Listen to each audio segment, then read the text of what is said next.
ஜெபம். எங்களை நேசிக்கிற அன்பு தகப்பனே, நன்றி அப்பா. துதிக்கிறோம். கடந்த நாட்கள் மாதங்கள் முழுவதுமாக நீர் பாதுகாத்தீர். நன்றி அப்பா. சோதனைகள், வேதனைகள், பாரங்கள் எல்லாம் தீர்த்தவரே நன்றி சுவாமி. இந்த புது மாதத்திலையும் புது கிருபைகள், புது நன்மைகள், புது பலன், புது ஜீவன், புது ஆத்மா எல்லாவற்றையும் தாங்க சுவாமி. என் நாமத்தினால் எதை கேட்டாலும் தருவேன் என்றவரே, உமக்கு கோடி ஸ்தோத்திரம் ஆண்டவரே. ஸ்தோத்திரம் அப்பா. கொடுங்கள், அப்பொழுது உங்களுக்கு கொடுக்கப்படும் என்று சொல்லியிருக்கீங்க ஏசப்பா. என்ற வார்த்தையின்படி விசுவாசிக்கிறோம். தேசங்கள் தமிழ்நாடு முழுவதும் ஜனங்கள் ரட்சிக்கப்படணும், வாலிபர்கள் ரட்சிக்கப்படணும், சிறு பிள்ளைகள் ரட்சிக்கப்படணும், பெரியவர்கள், நடுத்தரத்தில் உள்ளவர்கள் ரட்சிக்கப்படணும். உம்மை அறிந்தும் அறியாதவர்கள் ரட்சிக்கப்படணும் ஏசப்பா. அவர்கள் மனநிலைகளை திறக்கும்படியாக உம்முடைய சமூகத்தில் கேட்கிறோம் ஏசப்பா. வானத்தின் வாசல்களை திறந்தது போல, லீதியாளின் மனதை திறந்தது போல ஜனங்கள் மனநிலையை திறக்க வேண்டும் ஏசப்பா. ஏழைகள், எளியவர்கள், துன்பப்படுகிறவர்கள், அவர்களின் கட்டுகளை நிர்மூலமாக்கி போடுங்க ஏசப்பா. கோணலானவைகள் எல்லாவற்றையும் சரி செய்யுங்க ஏசப்பா. துக்க நாட்கள் முடிந்து விட்டது என்றது போல எப்பொழுதும் சந்தோஷமாக இருங்கள் என்றவரே. குறைகள் எல்லாம் நிறைவாக்குகிற தேவன். நிறைவானது வரும் பொழுது குறைவானது அகன்று போகட்டும் ஏசப்பா. திக்கற்றவர்கள், விதவைகள், ஊனர்கள், செவிடர்கள், குருடர்கள், மாற்றுத்திறனாளிகள், தொழுநோய் உள்ளவர்களுக்காக ஜெபிக்கிறோம் ஏசப்பா. உம்முடைய சமூகத்தில் கேட்கிறோம். அவர்களுடைய சாபக்கட்டுகள் அறுக்கப்படட்டும் ஏசப்பா. அவர்கள் ரட்சிக்கப்படணும். எல்லா ஊழியர்களுக்காகவும், ஊழியத்திற்கு வேலையை செய்கிறவர்களுக்காகவும் ஜெபிக்கிறோம். அவர்கள் தேவைகள் எல்லாவற்றையும் சந்திக்கப்பட ஜெபிக்கிறோம் ஏசப்பா. இன்னும் விமானம் மூலமாக தொழில் செய்கிறவர்கள், வியாபாரம் செய்கிறவர்கள், உயர்கல்வி படிக்கிற பிள்ளைகள் ஏசப்பா, அப்போஸ்தலர், ஊழியர்கள், விமானம் மூலம் தகப்பனே அவர்கள் ஊழியங்கள் செய்யும் பொழுதும் எல்லாவற்றையும் நீங்கள் பாதுகாத்து கொள்ளுங்க ஏசப்பா. விமான கோளாறுகள் ஒன்றும் வராதபடி தடை செய்து பாதுகாத்து கொள்ளுங்கப்பா ஏசப்பா. இன்னும் டிவி நிறுவனத்திற்காக ஜெபிக்கிறோம். டிவி நிறுவனத்தில் உள்ள ஐயா அம்மா பிள்ளைகளுக்காக ஜெபிக்கிறோம். அவர்களை இன்னும் ஊக்கப்படுத்துங்க, பரிசுத்தப்படுத்துங்க. அவங்க தேவைகள் எல்லாவற்றையும் சந்திக்கணும் ஏசப்பா. டிவியில் வேலை பார்க்கிற எல்லா பிள்ளைகளையும் நீங்கள் பாதுகாத்து கொள்ளுங்க ஏசப்பா. அவர்கள் இந்த மாதம் முழுவதும் நீர் பாதுகாத்தீர். கடந்த மாதம் முழுவதும் நீர் பாதுகாக்க வல்லவராய் இருக்கிற போக்கிலும் வரத்திலும் நீங்கள் பாதுகாத்து கொள்ளுங்க ஏசப்பா. டிவியில் பேசுகிற என்னை மறைத்து நீங்கள் பேசுங்கப்பா. உம்முடைய நாமம் மாத்திரம் மகிமைப்படணும். எல்லா துதி கன மகிமை உமக்கே செலுத்துகிறேன் இயேசுவின் நாமத்தினால். ஆமேன், ஆமேன். கர்த்தருடைய நாமம் மாத்திரம் மகிமைப்படுவதாக. கர்த்தர் நல்லவர், அவர் கிருபை என்றும் உள்ளது. கர்த்தர் நாமம் என் புகலிடமே, கருத்தோடு துதித்திடுவீர். கர்த்தர் நாமம் என் புகலிடமே, கருத்தோடு துதித்திடுவீர். யெகோவா ஈரே, எல்லாமே பார்த்து கொள்வீர். யெகோவா நீரே, எல்லாமே பார்த்து கொள்வீர். கலங்கலப்பா நாங்க கலங்கலப்பா, கலங்கலப்பா நாங்க கலங்கலப்பா. கர்த்தர் நாமம் என் புகலிடமே, கருத்தோடு துதித்திடுவீன். கர்த்தர் நாமம் என் புகலிடமே, கருத்தோடு துதித்திடுவீன். யெகோவா நீசி, என்னாலும் வெற்றி தருவீர். யெகோவா நீசியே, என்னாலும் வெற்றி தருவீர். தோத்திரமே தோத்திரமே, தோத்திரமே தோத்திரமே. கர்த்தர் நாமம் என் புகலிடமே, கருத்தோடு துதித்திடுவீன். கர்த்தர் நாமம் என் புகலிடமே, கருத்தோடு துதித்திடுவீன். யெகோவா ரோபா, எங்கள் நல்ல மேய்ப்பரே. யெகோவா ரோபா, எங்கள் நல்ல மேய்ப்பரே. சோத்திரமே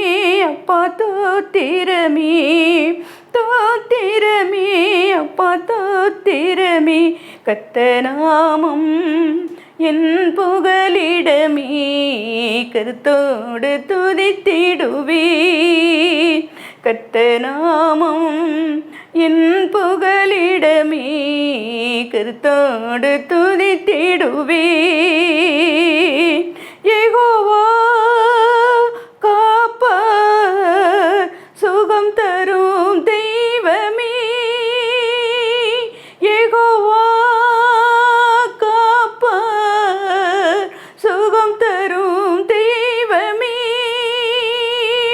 கலங்கலப்பா நாங்க கலங்கலப்பா, கலங்கலப்பா நாங்க கலங்கலப்பா. கர்த்தநாமம் என் புகலிடமே, கருத்தோடு துதித்திடுவேன். கர்த்தநாமம் என் புகலிடமே, கருத்தோடு துதித்திடுவேன். யெகோவா சம்பா கூடவே இருக்கிறீர். யெகோவா சம்பா கூடவே இருக்கிறீர். கலங்கலப்பா நாங்க கலங்கலப்பா, கலங்கலப்பா நாங்க கலங்கலப்பா.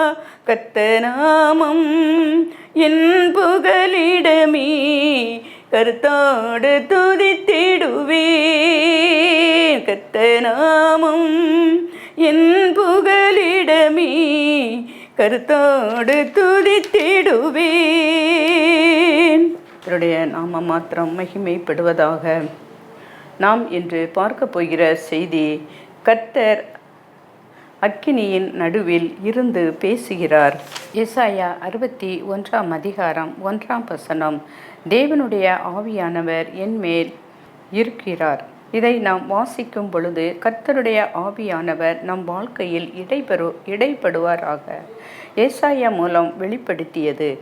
தேவனுடைய ஆவியானவர் என் மேல் இருக்கிறார். சிறுமைப்பட்டவர்களுக்கு சுவிசேஷத்தை அறிவிக்க கர்த்தர் நம்மை அபிஷேகம் பண்ணினார். இருதயம் நொறுங்குண்டவர்களையும் காயப்பட்டவர்களையும் சிறைப்பட்டவர்களுக்கும் விடுதலை அடையும்படி கட்டளையிடுபவர்களுக்காக கட்டவிழ்கழுதையும் கர்த்தருடைய அக்கினி வருஷத்தையும் நம்முடைய தேவனாகிய நீதியை சரிக்கட்டவும்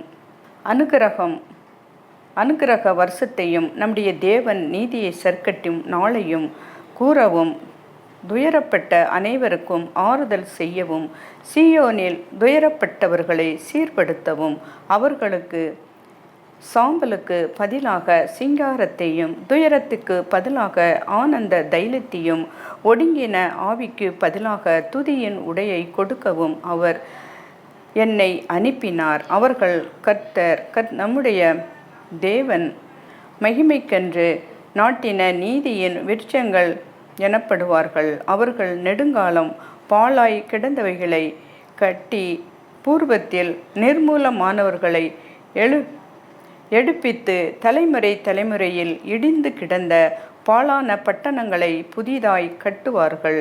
மறு ஜாதியார் நின்று கொண்டு உங்கள் மந்தைகளை மேய்த்து, அந்நிய புத்திரர் உங்கள் பண்ணை ஆட்களையும் உங்கள் திராட்சை தோட்டைக்காரருமாய் இருப்பார்கள். நீங்களோ கர்த்தரின் ஆசாரியர் என்று சொல்லப்படுவீர்கள். உங்களை நமது தேவனுடைய பணிவிரைக்காரர்கள் என்பார்கள். நீங்கள் ஜாதிகளின் செல்வத்தை அனுபவித்து அவர்கள் மகிமையை கொண்டு மேன்மைப்படுவீர்கள். ஏசாயா 61 அதிகாரம் 1 முதல் 6 வரை. ஆம், கர்த்தரின் ஆவியானவர் வரும்பொழுது ஏசாயா இவ்விதமாய் ஆசீர்வதிக்கப்படுகிறார். கர்த்தருடைய ஆவியானவர் கிதியோன் மூலம் வெளிப்படுத்தியது. கர்த்தருடைய ஆவியானவர் கிதியோன் மேல் இறங்கினார். கிதியோன் எக்காளம் ஊதி அபியேசியரை கூட்டியிட்டு தனக்கு முன் செல்லும்படி செய்து மனேசா நாடெங்கும் ஸ்தானாதிபதிகளை அனுப்பி அவர்களை கூப்பிட்டு தனக்கு முன் செல்லும்படி செய்து செபுலோன் நப்தலி நாடுகளிலும் ஆட்களை அனுப்பினான். அவர்களும் அவனுக்கு எதிர்கொண்டு வந்தார்கள். அப்பொழுது கிதியோன் தேவனை நோக்கி, தேவரீர் சொன்னபடி என் கையினாலே இஸ்ரவேலை இரட்சிக்க வேண்டுமானால், இதோ நான் மயிருள்ள ஒரு தோலை களத்திலே போடுகிறேன். பனி தோலின் மேல் மாத்திரம் பெய்து பூமியெல்லாம் காய்ந்து இருந்தால், அப்பொழுது தேவரீர் சொன்னபடி இஸ்ரவேலை என் கையினால் ரட்சிப்பார் என்று அதனாலே அறிவேன் என்றான். அப்படியே ஆயிற்று. கிதியோன் மறுநாள் காலையிலே எழுந்திருந்து தோலை கசக்கி அதிலிருந்து பனி நீரை ஒரு கிண்ணம் நிறைய பிழிந்தான். அப்பொழுது கிதியோன் தேவனை நோக்கி, நான் இன்னும் ஒரு விசை மாத்திரம் பேசுகிறேன், உமது கோபம் என்மேல் மூளாது இருப்பதாக. தோலினாலே நான் இன்னும் ஒரு விசை சோதனை பண்ணட்டும். தோல் மாத்திரம் காய்ந்திருக்கவும் பூமி எங்கும் பனி பெய்திருக்கவும் கட்டளையிடும் என்றான். அப்படியே தேவன் அன்று ராத்திரி செய்தார். தோல் மாத்திரம் காய்ந்திருந்தது, பூமி எங்கும் பனி பெய்திருந்தது. நியாயாதிபதிகள் 6ஆம் அதிகாரம் 34 முதல் 40 வரை. கர்த்தருடைய ஆவியானவரை கிதியோன் கேட்டு சொன்னபடியே ஆசீர்வதித்தார். கர்த்தருடைய ஆவியானவர் சிம்சோன் மூலம் வெளிப்படுத்தியது என்னவென்றால், சிம்சோன் தனக்கு கைலாகு கொடுத்து நடக்கிற பிள்ளை ஆண்டனோடே வீட்டை தாக்குகிற தூண்களினாலே நான் சாய்ந்து கொண்டு இருக்கும்படி அவைகளை நான் தடவி பார்க்கட்டும் என்றான். அந்த வீடு புருஷராலும் ஸ்திரீகளாலும் நிறைந்து இருந்தது. அங்கே பெலிஸ்தியரின் சகல பிரபுக்களும் வீட்டின் மேல் புருஷரும் ஸ்திரீகளும் ஏறக்குறைய 3000 பேர் சிம்சோன் வேடிக்கை காட்டுவதை பார்த்து கொண்டு இருந்தார்கள். அப்பொழுது சிம்சோன் கர்த்தரை நோக்கி கூப்பிட்டு, கர்த்தராகிய ஆண்டவரே, நான் என் 2 கண்களுக்கு ஒரே தீர்வையாக பெலிஸ்தர் கையிலே பழி வாங்கும்படி இந்த ஒரு விசை மாத்திரம் என்னை நினைத்தருளும், தேவனே பலப்படுத்தும் என சொல்லி, சிம்சோன் அந்த வீட்டை தாங்கி நிற்கிற 2 தூண்களில் ஒன்றை தன் வலது கையிலையும் மற்றொன்றை தன் இடது கையிலையும் பிடித்து கொண்டு, என் ஜீவனை பெலிஸ்தரோடே கூட மடியடிக்க கடவுது என்று சொல்லி பலமாய் சாய்க்க, அந்த வீடு அதில் இருந்த பிரபுக்கள் மேலும் எல்லா ஜனங்கள் மேலும் விழுந்தது. இவ்விதமாய் சிம்சோன் உயிரோடு இருக்கையில் அவனால் கொல்லப்பட்டவர்களை பார்க்கிலும் அவன் சாகும் பொழுது அவனால் கொல்லப்பட்டவர்கள் அதிகமாய் இருந்தார்கள். பின்பு அவன் சகோதரனும் அவன் தகப்பன் வீட்டார் அனைவரும் போய் சிம்சோனை எடுத்து கொண்டு வந்து சோராவுக்கும் எஸ்தாவேலுக்கும் நடுவே அவன் தகப்பனாகிய மனோவாவின் கல்லறையில் அடக்கம் பண்ணினார்கள். சிம்சோன் இஸ்ரவேலை 20 வருஷம் நியாயம் விசாரித்தான். கர்த்தருடைய ஆவியானவர் சிம்சோனை கொண்டு இஸ்ரவேலை ரட்சித்தார். கர்த்தருடைய ஆவியானவர் இயேசு மூலம் வெளிப்படுத்தினார். இயேசு ஆவியானவருடைய பலத்தினாலே கலிலேயாவுக்கு திரும்பி போனார். அவருடைய பலத்தினாலே கலிலேயாவில் இருந்து தேசமெங்கும் பரவிற்று. அவர்களுடைய ஜெப ஆலயங்களில் அவர் உபதேசித்து எல்லாவற்றாலும் புகழப்பட்டார். தாம் வளர்ந்த ஊராகிய நாசரேத்துக்கு இயேசு வந்து தம்முடைய வழக்கத்தின்படியே ஓய்வு நாளில் ஜெப ஆலயத்திலே பிரவேசித்து வாசிக்க எழுந்து நின்றார். அப்பொழுது ஏசாயா தீர்க்கதரிசியின் புஸ்தகம் அவர் இடத்தில் கொடுக்கப்பட்டது. அவர் புஸ்தகத்தை விரித்த போது, கர்த்தருடைய ஆவியானவர் என்மேல் இருக்கிறார், தரித்திரருக்கு சுவிசேஷத்தை பிரசங்கிக்கும்படி என்னை அபிஷேகம் பண்ணினார். இருதயம் நறுங்குண்டவர்களை குணமாக்கவும், சிறைப்பட்டவர்களை விடுதலையாக்கவும், குருடர்களுக்கு பார்வையடையவும் பிரசித்தப்படுத்தவும், நொறுங்குண்டவர்களை விடுதலையாக்கவும், கர்த்தருடைய அனுக்கிரக வருஷத்தை பிரசித்தப்படுத்தவும் என்னை அனுப்பினார் என்று எழுதியிருக்கிறது. இடத்தை அவர் கண்டு வாசித்து புஸ்தகத்தை சுருட்டி பணிவிடைக்காரனிடத்தில் கொடுத்து உட்கார்ந்தார். ஜெப ஆலயத்திலுள்ள எல்லாருடைய கண்களும் அவர் மேல் நோக்கமாய் இருந்தது. அப்பொழுது இயேசு அவர்களோடே பேசத் தொடங்கி, உங்கள் காதுகள் கேட்க இந்த வேத வாக்கியம் இன்றைய தினம் நிறைவேறிற்று என்றார். கர்த்தருடைய ஆவியானவர் இயேசுவை ஆசீர்வதித்து பயன்படுத்த கிருபை செய்தார். கர்த்தருடைய ஆவியானவர் பிலிப்பை கொண்டு வழி நடத்துதல். கர்த்தருடைய தூதன் பிலிப்பை நோக்கி, நீ எழுந்து தெற்கு முகமாய் எருசலேமில் இருந்து காசா பட்டணத்துக்கு போகிற வனாந்திர மார்க்கமாய் போ என்றான். அந்தபடி அவன் எழுந்து போனான். அப்பொழுது எத்தியோப்பியருடைய ராஜஸ்திரியாகிய காத்தே என்பவளுக்கு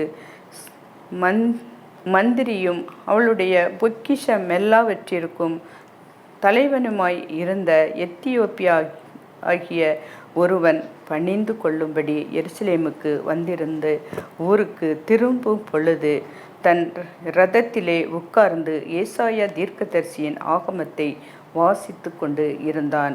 ஆவியானவர், நீ போய் அந்த இரதத்துடனே சேர்ந்து கொள் என்று ஏசாயா தீர்க்கதரிசியின் ஆகமத்தை வாசிக்கிறதை கேட்டு, நீ வாசிக்கிறவைகளின் கருத்து உமக்கு தெரியுமா என்றான். அதற்கு அவன், ஒருவன் எனக்கு தெரிவிக்காவிட்டால் அது எனக்கு எப்படி தெரியும் என்று சொல்லி பிலிப்பு ஏறி தன்னோடே உட்காரும்படி அவனை வேண்டிக் கொண்டான். அவன் வாசித்த வேத வாக்கியம் என்னவென்றால், அவர் ஒரு ஆட்டை போல அடிக்கப்படுவதற்கு கொண்டு போகப்பட்டார். மயிர் கத்தரிக்கிறவனுக்கு முன்பாக சத்தமிடாமல் இருக்க ஆட்டுக்குட்டியைப் போல அவர் தமது வாயை திறவாது இருந்தார். அவர் தம்மை தாழ்த்தின போது அவருடைய நியாயம் எடுத்து போடப்பட்டது.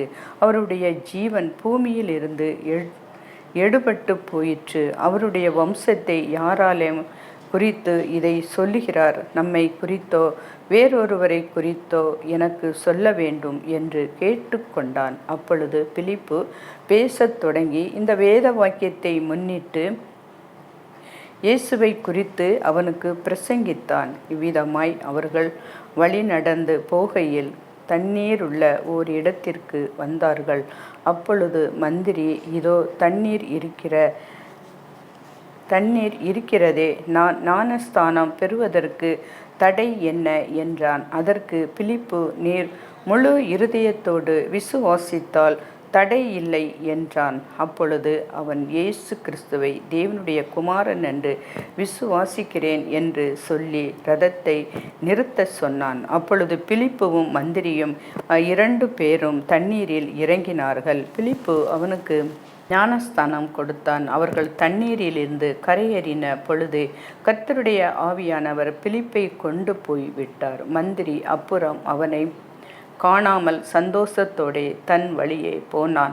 பிலிப்பு ஆசோத்திலே காணப்பட்டு அவ்விடத்தில் இருந்து பிரயாணம் பண்ணி செசரியாவுக்கு வருகிற வரையில் சகல பட்டணங்களிலும் சுவிசேஷத்தை பிரசங்கித்து கொண்டு வந்தான். அப்போஸ்தலர் 8ஆம் அதிகாரம் 26 40 வசனம். ஆம், உன்மேல் இருக்கிற என் ஆவியும் நான் உன் வாயில் அருளின என் வார்த்தைகளுக்கும் இது முதல் என்றென்றைக்கும் உன் வாயில் இருந்து உன் சந்ததியின் வாயில் இருந்தும் உன் சந்ததியினுடைய சந்ததியில் இருந்தும் நீங்குவது இல்லை என்று கர்த்தர் சொல்லுகிறார். இது எனக்கு அவர்களோடு இருக்கும் என் உடன்படிக்கை என்று கர்த்தர் சொல்லுகிறார்.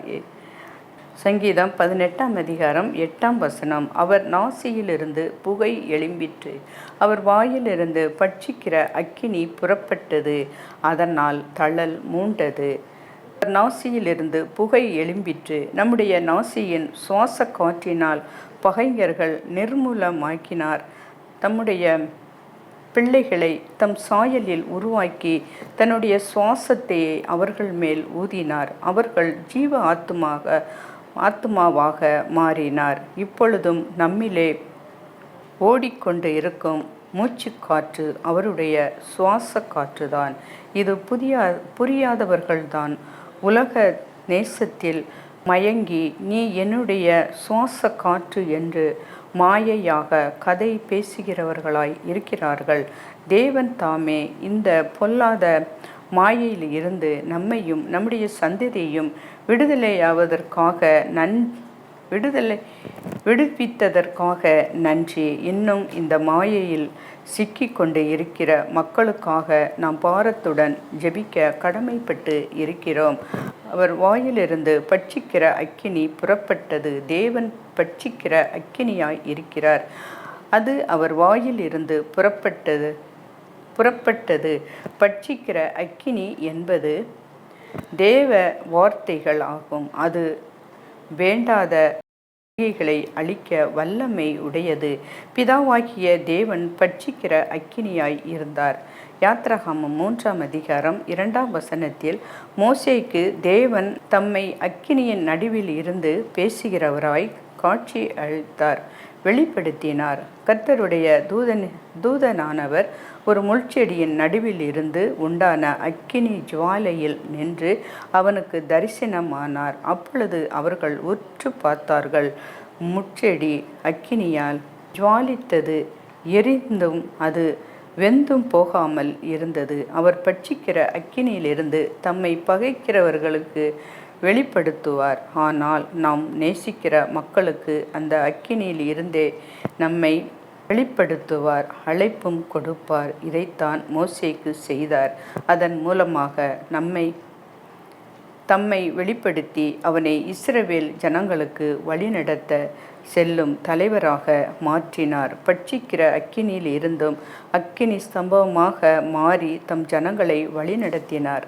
பகலும் வழிநடக்க கூடும்படிக்கு கர்த்தர் பகலில் அவர்களை வழிநடத்த மேக ஸ்தம்பத்தினாலும் இரவில் அவர்களுக்கு வெளிச்சம் காட்ட அக்கினி ஸ்தம்பத்தினாலும் அவர்களுக்கு முன் சென்றார். பகலிலே மேக ஸ்தம்பமும் இரவிலே அக்கினி ஸ்தம்பமும் ஜனங்கள் இடத்திலிருந்து விலகி போகவில்லை என்பதை நாம் பார்க்கிறோம். அவர்கள் தம் அக்கினியினாலே அவர்களை வழி நடத்தினார் என்று பார்க்கிறோம். நம்முடைய அக்கினி ஸ்தம்பத்தினால் நாம் இருளான பாதையில் நடக்கும்போது நமக்கு வழி காட்டுகிறார். கர்த்தர் சீனாய் மலையில் அக்கினியாய் இறங்கினபடியால் அது முழுவதும் புகைக்காடாய் இருந்தது. அந்த மலையில் இறங்கினபடியால் அது முழுவதும் புகைக்காடாய் இருந்தது. அந்த மலையின் பக்கம் யாரும் போகக்கூடாது. ஒரு ஆடு மாடு முதலாய் அந்த பக்கத்தில் மேயக்கூடாது. அது பரிசுத்தமானது. அதை தொடுகிறவன் சாவான் என்று பட்சிக்கிற அக்கினியாகிய தேவன் இருந்ததை நாம் வாசிக்கிறோம்.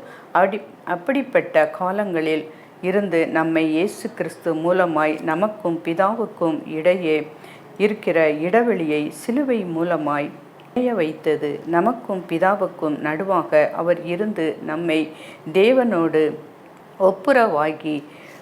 ஒப்புரவாக்குதலின் ஊழியத்தை அவர் சிறப்பாக பாதுகாக்கப்படுகிறோம். எபிரேயர் 12ஆம் அதிகாரம் 28ஆம் வசனம் 29ஆம் வசனங்களில் அசைவில்லாத ராஜ்யத்தை பெற்றவர்களாகிய நாம் பயத்தோடும் பக்தியோடும் தேவனுக்கு பிரியமாய் ஆராதனை செய்யும்படி கிருபையாய் பற்றி கொள்ள கடவோம். நம்முடைய தேவன் பட்சிக்கிற அக்கினியாய் இருக்கிறாரே என்று பவுல் அப்போஸ்தலனும் கிருபையாகிய இயேசு கிறிஸ்து நம்மை பற்றி கொள்ள வேண்டியதின் அவசியத்தை சொல்லுகிறார். லேவியராகமம் 10ஆம் அதிகாரம் 1-2ஆம் வசனங்களில் கர்த்தர் தங்களுக்கு கட்டளையிடாத அந்நிய அக்கினியை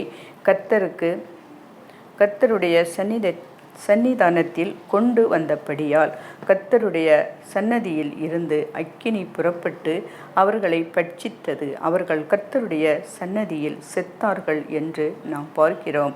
அந்நிய அக்கினியை அவிழ்த்து போடுகிற நம் தேவன் பட்சிக்கிற அக்கினி.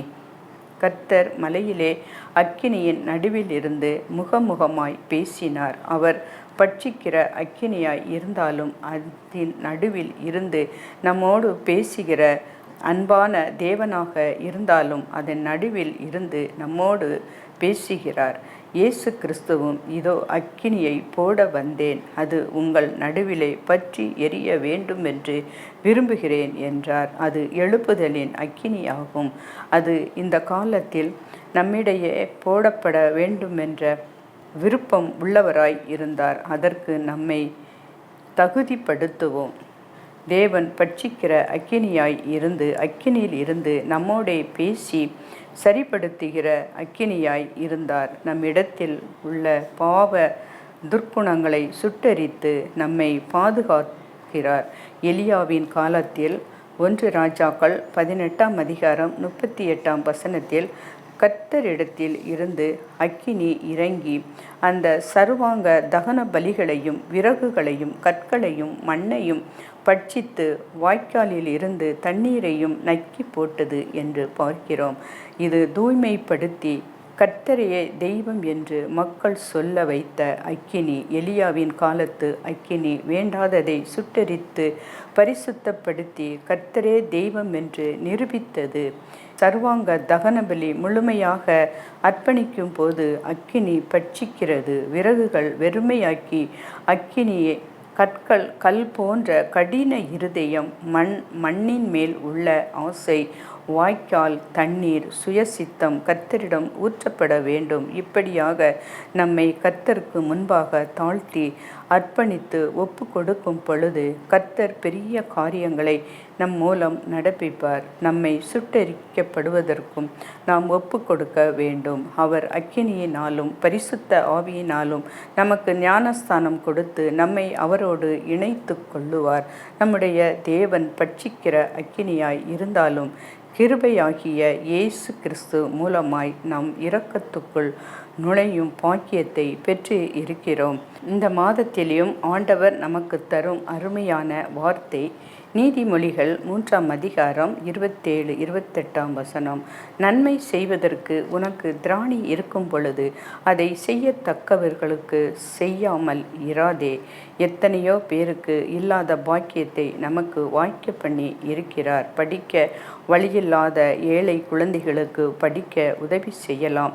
ஏழைக்கு இறங்குகிறவன் கர்த்தருக்கு கடன் கொடுக்கிறான். அப்படி செய்யும் பொழுது நமக்கு ஆண்டவர் நிம்மதியும் சந்தோஷத்தையும் சமாதானத்தையும் அருளுகிறார். அப்படி செய்யக்கூடிய நிலையில் ஆண்டவர் நம்மை வைத்திருப்பதற்காக முதலில் ஆண்டவருக்கு நன்றி செலுத்துவோம். நம்முடைய வாழ்க்கையில் ஆசீர்வாதத்தையும் அற்புதமான மாற்றங்களையும் ஆண்டவர் செய்வார். ஒருவரின் விசுவாசம் இன்னொருவரை பாதிக்கும் அளவுக்கு அது ஆற்றல் நிறைந்தது. ஒருவர் விசுவாசத்தில் மற்றவர் சுகம் அடைவதற்கு பல உதாரணங்கள் சுவிசேஷத்தில் வாசிக்கிறோம். கிரோபெனிக்கேயா நாட்டு பெண்ணின் விசுவாசம் அவர் மகளை குணமாக்கிற்று. யவீருவின் நம்பிக்கை அவனது மகளை உயிரோடே எழும்ப காரணமாய் இருந்தது. 100க்கு அதிபதியின் விசுவாசம் அவனது வேலைக்காரனை குணமாக்கினது. ஆதி திருச்சபையில் திருமுழுக்கு பெறாமல் இறந்து போனவர்களுக்காக உயிரோடு இருந்தவர்கள் திருமுழுக்கு பெரும் வழக்கம் கூட இருந்திருக்கிறது. எனவே குழந்தைகள், அப்போஸ்தலர் 1ஆம் அதிகாரம் 8ஆம் வசனம். அப்படியானால் என் இடத்தில் பலம் இல்லையா என்று நீ கேட்கலாம். சரீர பிரகாரமான பலம் ஒவ்வொருவருக்கும் ஒவ்வொரு விதமாக இருக்கும். ஆனால் ஆன்மீக பிரகாரமாக பாவத்தை மேற்கொள்ளவும் மீண்டும் பாவம் செய்யாமல் இருக்கவும் பலன் தேவை. இந்த பலனை பரிசுத்த ஆவியானவர் தருகிறார். சீஷர்கள் பரிசுத்த ஆவியை பெற்றுக்கொண்ட பின்பு ஒரு சிறப்பான தைரியத்தை பெற்றுக்கொண்டார்கள். உன் வாழ்க்கையிலேயும் பாவத்தை நீயே விட்டுவிட அநேக முறை முடிவு செய்து இருக்கிறோம். ஆனால் தோல்வி. நாம் முடியாமல், என் சுய பலத்தினால் நான் எதையும் செய்ய முடியாது. எனவே பரிசுத்த ஆவியானவர் பலன் கொடுக்கிறார். 2 காசை காணிக்கையாக போட்ட ஒரு ஏழை விதவையை காணிக்கை பெட்டியில் பணம் போடப்பட்ட மற்ற எல்லாரை பார்க்கிலும் இந்த ஏழை விதவை அதிகமாய் போட்டாள் என்று இயேசு கிறிஸ்து பாராட்டுகிறார். எவ்வளவோ தன் வறுமையில் இருந்து தன் ஜீவனத்துக்கு உண்டாயிருந்த எல்லாவற்றையும் போட்டுவிட்டாள் என்று இயேசு சொல்லுகிறார். மார்க்கு 12ஆம் அதிகாரம் 41-44. தன்னிடம் இருந்த கடைசி 2 காசையும் போட்டுவிட்ட நிலையில் அப்பெண்ணில் அடுத்த வேளை ஆகாரமே கேள்விக்குறியாய் இருந்தது. அவ்வாறு தன்னையே பாதிக்கும் வண்ணம் காணிக்கை கொடுப்பதை இயேசு பாராட்டுகிறார். பரிபூரணத்தில் இருந்து ஒரு சிறு பகுதியை போடுவது அல்ல, தன்னை பாதிக்கும் வண்ணம் காணிக்கையை போடுவதையே வரைமுறையாக இயேசு நிர்ணயிக்கிறார். பக்தர் ஒருவர் சொன்னபடி எவ்வளவு காணிக்கை போடுகிறோம் என்பது அல்ல, எவ்வளவு நம்மிடம் வைத்திருக்கிறோம் என்பதுதான் கேள்வி. கர்த்தர் உங்களுக்கு பலனாக இருக்கிறார் என்பதை மறந்துவிடக்கூடாது. நம் பலவீனம் எது என்பதை நாம் கண்டுபிடித்து அவற்றை கர்த்தரின் பலனை கொண்டு சரி செய்து கொள்ளுவோம். கர்த்தர் நமக்கு அடைக்கலமாக இருக்கிறார். எந்த நிலையில் நமக்கு அடைக்கலம் தேவை என்பது அறிந்து செயல்பட வேண்டும். நம்முடைய தேவன் ஏற்கனவே அடைக்கலமாக இருக்கிறார் என்பதை விசுவாசிக்கும் பொழுது அந்த அடைக்கலத்திற்குள் ஒவ்வொரு நாளும் சுகமாய் வைத்திருக்கிறார்.